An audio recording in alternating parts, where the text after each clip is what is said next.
Hello students, today we will discuss class 6 history chapter 1 an approach towards the past. First of all, let's define the meaning of history.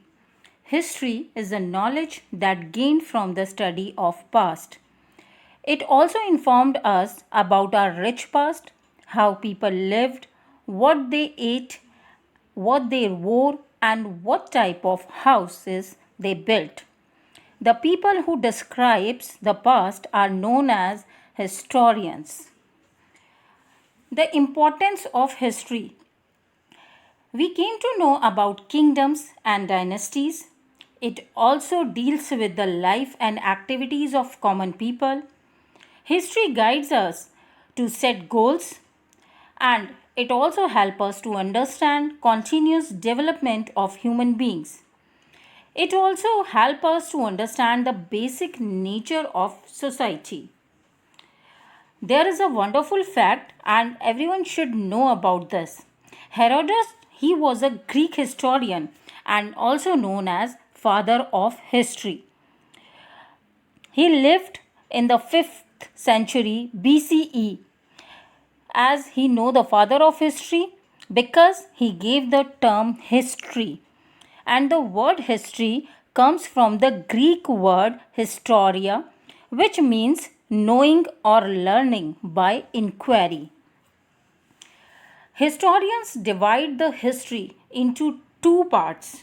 One is prehistory and another one is history. So let's learn about these two parts. The first part, prehistory.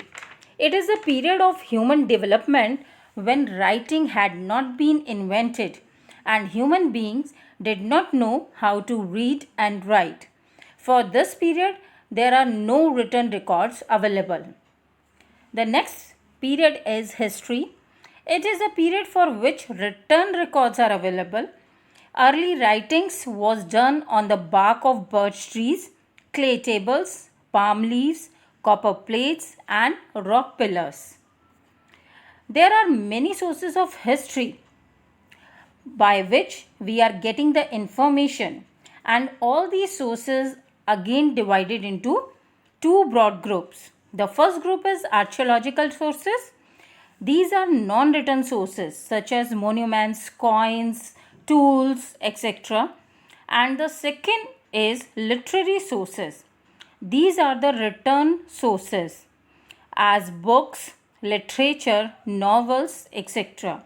So let's define each of the source. First one is archaeological sources. Artifacts. These objects are different kinds which are made by humans in the past. For example, pottery, tool, ornaments, jewelry, weapons and sculptures, etc. The second archaeological sources are monuments. These are the old buildings, ruins of old buildings, temples, stupas, tombs, caves, palaces, and old settlements that provide important information of our past and our heritage. The next category is coin. Coins tells us about the economy of a particular kingdom. They made up of gold, silver, copper and many of other metals. Here you can see the different coin pictures. The first one is Mohor of Akbar. Then Punchmark coin and Indo-Greek coins. The next is inscriptions. These are written records engraved on rocks, metals, pillars, copper plates, caves, wall of temples and palaces, etc. Now the second broad group, literary sources. These are the handwritten records of the past in the form of books, and the historian divided it into two parts. The one is religious literature and the second is secular literature. Religious literature. Writing that deals with religion is called religious literature, such as the religious books, Ramayana, the Vedas, the Upanishads, etc. And those writings which are not religious are known as secular literature. For example, the Arthashastra, which was written by Chanakya, and other travelers' accounts such as Indica, written by Megasthenes. Now we learn about the geographical resources. Geographical resources are also plays a very important part and has a very good impact on our history. The geography of any country plays a very important role, and in the case of our country India, the name of our country also origin from its geography. How? Let's learn. Here you can see the physical map of Indian subcontinent.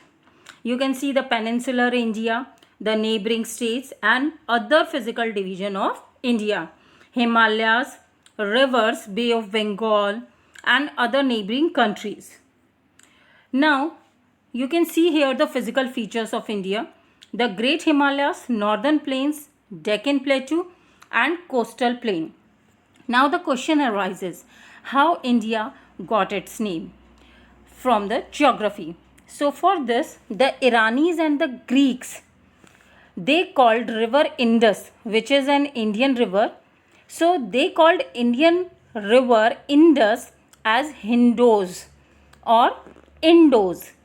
And so that the land of our country is called India. That's how the India got its name. After that, here are the main features of India. The Great Himalaya. It is in the north of India and it is very high. So they work as a natural barrier for invaders from the north. The second feature, the northern plains. They have determined the development of India. The places along the rivers have developed faster than any other part of country. And rivers were the main mode of travel that time. They provide important resource of water and made the areas around them highly fertile. Trade could also easily flourish near the rivers, and some important rivers of our India are Beas, Ganga, Yamuna and Indus. Now the third feature, the Deccan Plateau. The Deccan had always been a very strong and powerful military base. So it was not easy for mighty powers of the north to win and control Deccan for a long time. And the next feature, coastal plains. Coastal plains of India were isolated by land. They were open to the sea to establish commercial relation with the European, Southeast Asian and African countries. The first Muslim and Christian traders reached Kerala by the sea. After this, the last topic of this chapter is the concept of dates in history. We can have a knowledge of dates by BCE and CE. BCE means before Common Era and CE is Common Era. So why we given these words, two dates? For this, we take the year of birth of Jesus Christ as 0. And the years before Jesus Christ was born are called BCE, that is before Common Era. And the years after the birth of Jesus Christ were known as CE, that means Common Era, because most of the countries of the world now use this Common Era word. Earlier historians were using the term BC for BCE and AD for CE, but now they use the term BCE and CE, Common Era and before Common Era. And here you can see an inscription. This inscription is found at Rosetta, and with this inscription we can understand that cities began to develop in the Indian subcontinent around 2500 BCE.